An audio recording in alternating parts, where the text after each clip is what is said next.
Hi everyone, my name is Pere Pérez. I'm the founder and CEO of Metacampus. Thank you so much for coming here. And today we have one of the sessions that I'm most interested in, which is the evolution of social media and how blockchain and decentralized finance blends into the social communities and the way that we interact with each other, which is one of the mainstream use cases of the adoption of blockchain. And to discuss about that, we have two experts in something as pioneering as this. And we have Gigi De Vries. Thank you very much for coming. And Edo, thank you very much for coming.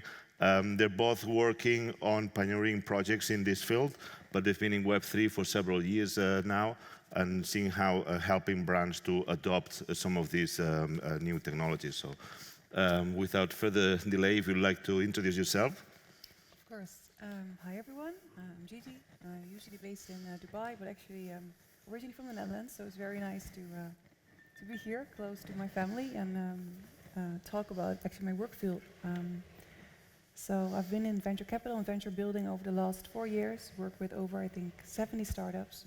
And at the moment, since 4 weeks, I'm consulting Kaichi, which is the SocialFi platform, and I was actually involved with their inception 3 years ago. I'm super glad to support them into the next phase of acceleration, fundraise, and go to market because the sentiment seems to be finally ready. Excellent. Welcome. And as you said, while we may feel that it's new terms that we've never heard before, this company was already founded about 3 years ago. What about you, Edo? Yes. So my name is Edo Koevoet. Nice to meet you all. I was actually born and raised in the picture that Philip showed, so worked for many of the companies in here. But today I'm here to represent DeSocialworld. I'm the founder. It's a social media application in the SocialFi space. Okay, fantastic. So let me ask the audience, first of all, who has heard or who already knows about SocialFi or social finance? Can you raise your hands? Okay, so that's about 10% of the audience, which is about right. And then, so could you tell us a little bit about how we could define social finance and within the context of what does it mean a decentralized social media network? Yes, of course. I think what's most interesting to start with is that at the moment we really see, let's say, a bottom-up movement. A lot of creators online are really asking for a better platform where they can directly be taken seriously as business owners, where they can monetize their content effortlessly. They can even maybe have their community directly get skin in the game of what they're doing. Because at the moment, only big tech is winning, and I think we're really seeing that has an expiration date. The take rates are tremendously high, even though some platforms like YouTube give 50% or whatnot. It still doesn't cut the chase. So for me, this movement of SocialFi is really about enabling creators to become actual business owners, and they need new platforms. Absolutely, and I think one of the things that we've suffered in the last decade is about that whenever there is no product, the users are the product, and our data has been probably exploited in a way that people were not fully aware of. And that is to benefit, of course, the platforms, and then to get that more targeted advertising. How does this change, Edo? What is this economic model, and how are we trying to shift from that, let's say, the user being the product to the user being the beneficiary of using the platform? It simply changes because and that's because of blockchain technology that now offers a state-of-the-art solution for users to own their content. And like you own your crypto, you own your entire social graph. So your profile name, your followers, all of that are like they are in your crypto wallet. Owning your own profile, it may seem silly, but only when you see some of the cases where Elon Musk blocks a user's account, or at Facebook used to happen as well. And then you lose all your data, all your contacts, and you feel helpless, you'll feel totally lost. And the companies, they don't have to tell you, they do have the right, within the terms and conditions, to terminate your social life and your social history forever in one go. Correct. That's exactly what's happening on Web 2. It can't on Web 3. It can't in ours. I'm pretty sure it can't in Gigi. You own everything you do. So you are no longer the product. You own your own presence and you can monetize it. Okay. So what, Gigi, what are the key main things that users can do in these social networks? When we talk about decentralized social networks from a user perspective, and even we'll talk about how brands can integrate here as well, but is this as simple as using Twitter or Meta or any of these, Instagram and etc., or there are some unique differences in the way that people have to interact with each other and use these platforms? Love the question. I think at a first glance, if we would discuss Socialify here, we could make it potentially very generic, right? You monetize your content, you own your data and whatnot. But if you take a closer look, there are big differences. Some platforms are really aimed at artists or NFT creators. Other platforms like Gigi are really focused on monetization, not necessarily on owning your content, where DeSo is really focusing on also enabling developers to even build on top of DeSo and is focused more on taking all your users with you. So basically the platform becoming the customer instead of you becoming the customer. Where Gigi isn't doing that. So bear with me. There are a lot of nuances in this landscape, and I think over time we will filter out what is really something the user cares about, because sometimes we presume the user cares about data privacy, but they don't always care about these things. So we need to have to sort of filter out what is good to centralize, what is not effective to sort of, or let's say there's a scale of what should we keep centralized versus what should we make decentralized in order for the platform to be as much user-friendly as we can. Absolutely, and I think that's giving users the option. I think that's one of the main things that to stand for freedom, which is we forgot about. Sometimes we are meant to have options in deciding about our own data, about what do we want to do. How do you enable that in your platform, Edo? Because when we talk about creators and creators monetizing, sometimes it's not just about, okay, becoming like someone with a lot of followers and then based on the views, it's actually giving them more tools to create interactive content in a way that then they can build their own community on top and features which they can monetize in any particular way? Well, yes. So first of all, people can give tips. So if you create something engaging, people can give tips. That is money that directly comes into your wallet. That's one element. The other thing which we're running now for 2 years is what we call post-to-earn. So 90% of the advertiser revenues we get are distributed to engaging creators. So, and engagement, that's the interesting thing about blockchain, you can actually measure. How much likes does someone get? How much tips does someone get? So there's a whole range of things you can measure and then rank. And then the most engaging users earn money. And it doesn't matter if you're big or small, it's about how engaging you are. In Web 2, 99% of people don't make money on their socials. Here, everyone has the potential to make money.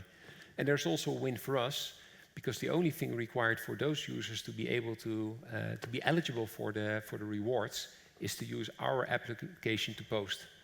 So the advertisers get brand awareness, the creators earn, and we get the users.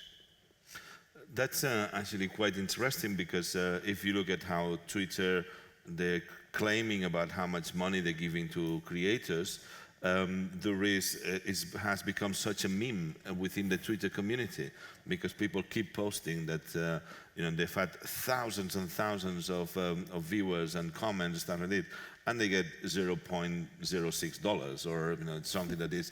It makes you laugh as such these grand claims when people moving towards the decentralized social networks with a lot fewer interactions, they're able to have a much healthier, let's say, crypto balance compared to the use on Twitter. And as you said, it's not so much based on the algorithms from the platform.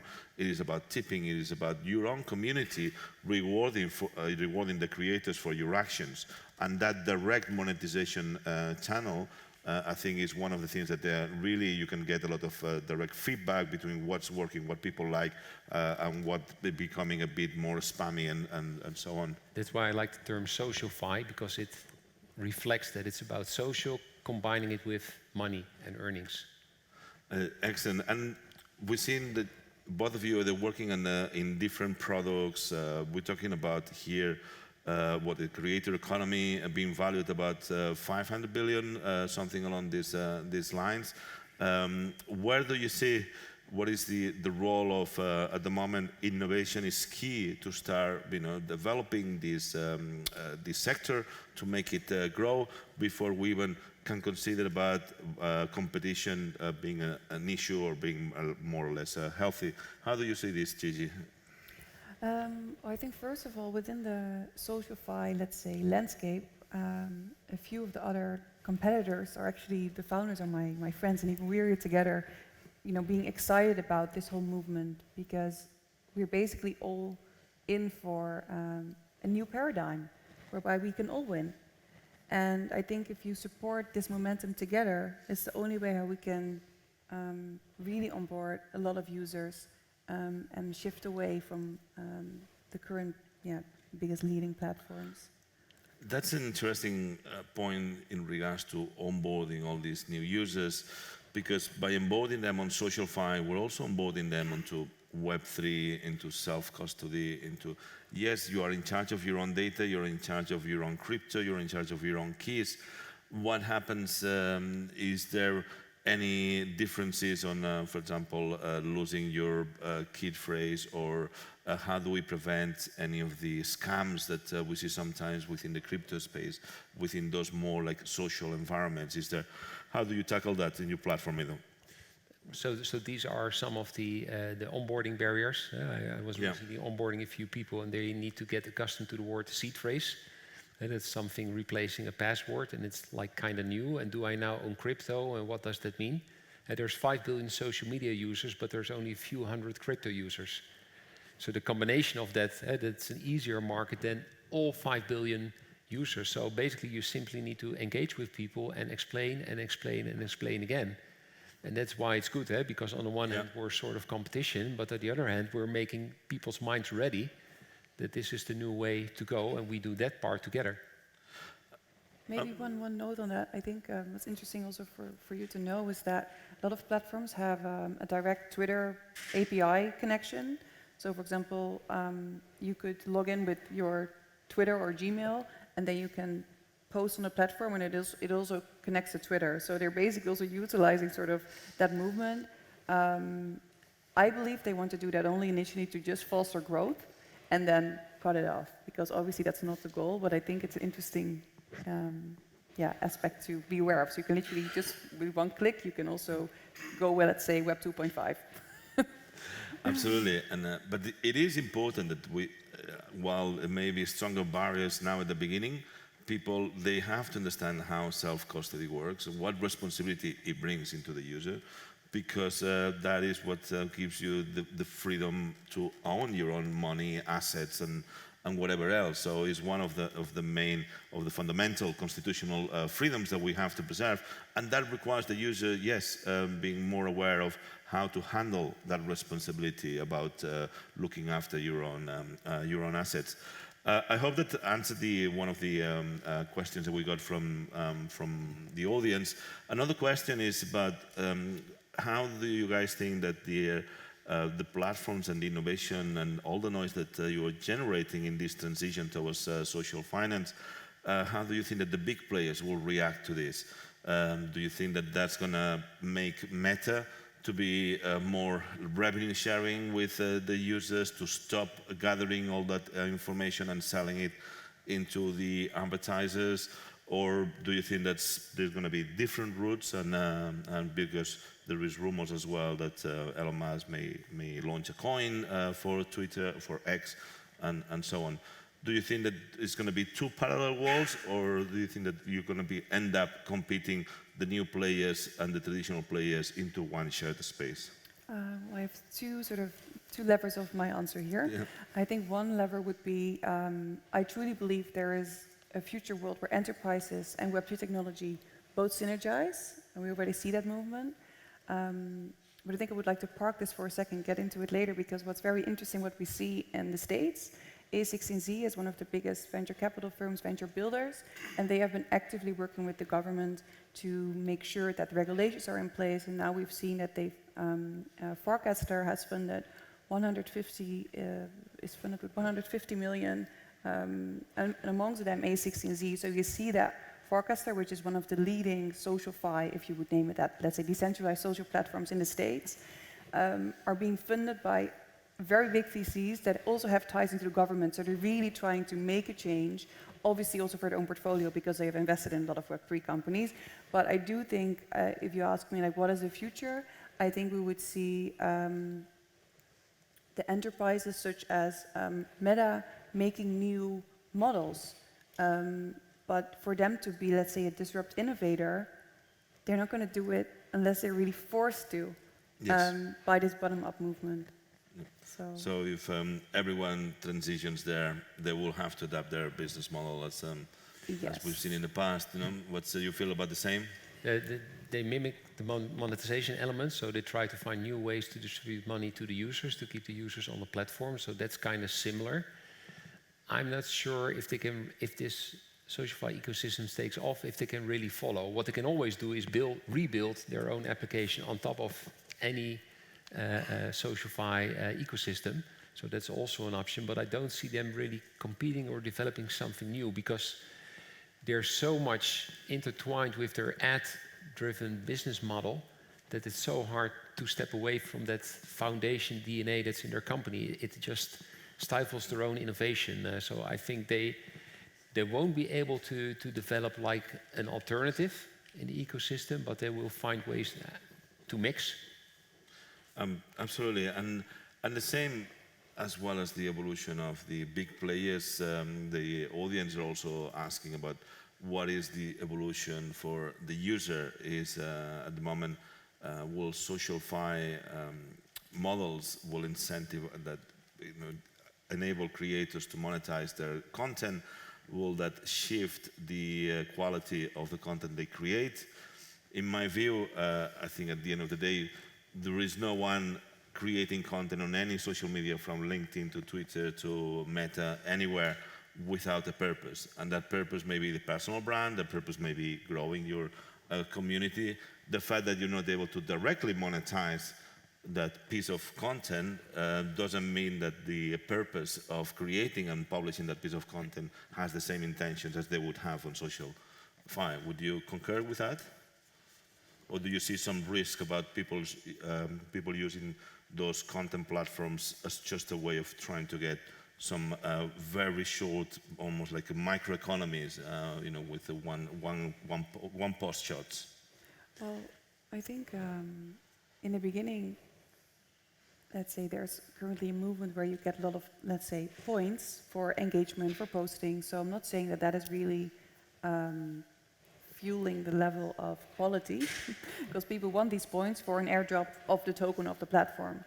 However, you need that engagement and post and activity for the platform to gain users and to gain attention. So I think in the beginning we might lower content potentially, but I think longer term we need to overcome this cold start problem, and then I think quality will catch up. Okay. What about how are you seeing it in your platform? So from the creator side, you see a variety of types with respect to monetization. So you have the people that come in for the quick money. They want to build an audience soon, or they try to maybe even scam people because now there's money involved. So money always attracts some wrong people as well. And you see people being there for the sake of sharing the art. And if they earn, that's nice. So the fact that the creator economy opens opportunities for them, I think we are still going to see how it's going to play out and what kind of monetization, users, personas, communities there will be. That's maybe not something we should dictate, but we should facilitate and then see how it grows, what the needs are, and support them in their monetization. I think that's totally the right approach, is give people the tools and see how far they can take them. It's funny that Twitter, with so many millions, and they have like 2 or 3 ways of interacting, the like, the repost, and the comment.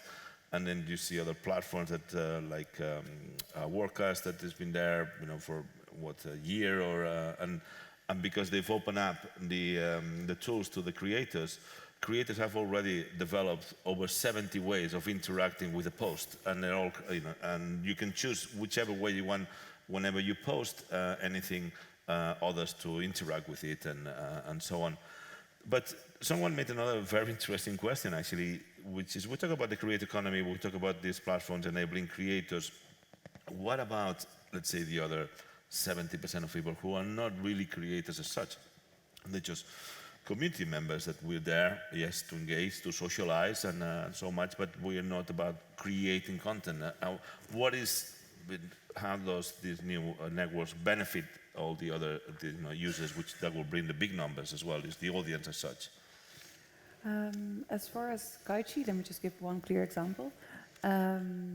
You can literally, if you believe in your favorite influencer, or I don't like the term influencer, actually I like the term creator, you can get skin in their game by simply buying their token, and they have their ownership of deciding if they want to launch a token. If they're a big platform, they will most likely do that, so all their followers will win if the token price goes up. And next to that, if they would own the native token of the platform, that token literally works as an index, so you have exposure to every single creator on the platform, and there will always be a few big winners, so you will also get, let's say, gains from owning the platform's token.